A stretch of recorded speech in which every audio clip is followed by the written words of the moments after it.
सच बात यह है कि नरेंद्र मोदी के आने से, उनके प्रधानमंत्री बनने से हिंदुओं का स्वाभिमान जागा है। और हिंदुओं का जो स्वाभिमान जागा है ये कोई छोटी बात नहीं है। हम तो सच बात यह है, हमने सार्वजनिक रूप से कई बार ये बात कही है कि हम एंटी मोदी नहीं हैं, बल्कि मोदी के प्रशंसक हैं। और इसलिए प्रशंसक हैं क्योंकि इतना हिम्मती और हिंदुओं के पक्ष में दृढ़ता के साथ खड़ा रहने वाला कौन सा दूसरा प्रधानमंत्री अभी तक आजाद भारत में हुआ है, बताओ ना। अच्छे अच्छे प्रधानमंत्री हो गए, हम किसी की आलोचना नहीं कर रहे हैं, उन सब की अपनी अपनी विशेषताएं थी, लेकिन हिंदू भावना को समर्थन देने वाला, हिंदू स्वाभिमान को, हिंदू के आत्मबल को बढ़ाने वाला ये तो पहला ही प्रधानमंत्री है ना। और हम एक हिंदू होने के नाते एंटी कैसी बात करते हैं। आप लोगों को तो केवल यही धुन है, एक ही एजेंडा आप लोगों ने बना लिया है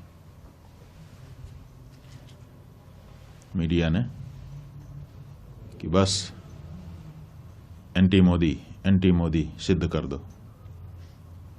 आप ये बताइए कि जब इन्हीं प्रधानमंत्री के द्वारा, इन्हीं के गृह मंत्री के द्वारा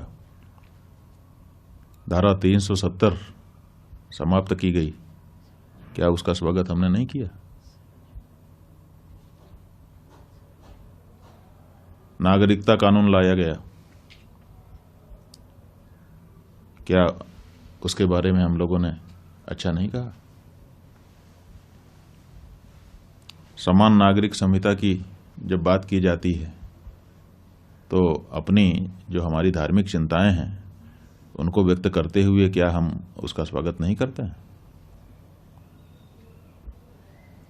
प्रधानमंत्री जी ने स्वच्छता का अभियान देश में चलाया, क्या हम लोगों ने उसमें कोई बाधा डाली? क्या उसकी सार्वजनिक प्रशंसा नहीं की गई?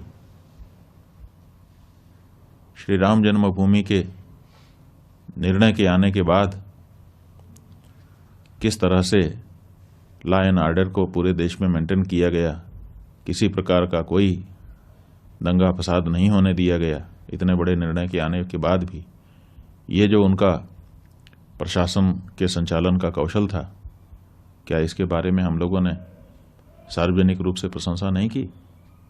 जो हिंदू होने के नाते हिंदू भावना को जब बल मिलता है तो स्वाभाविक रूप से प्रसन्नता होती है, और ये काम नरेंद्र मोदी जी कर रहे हैं।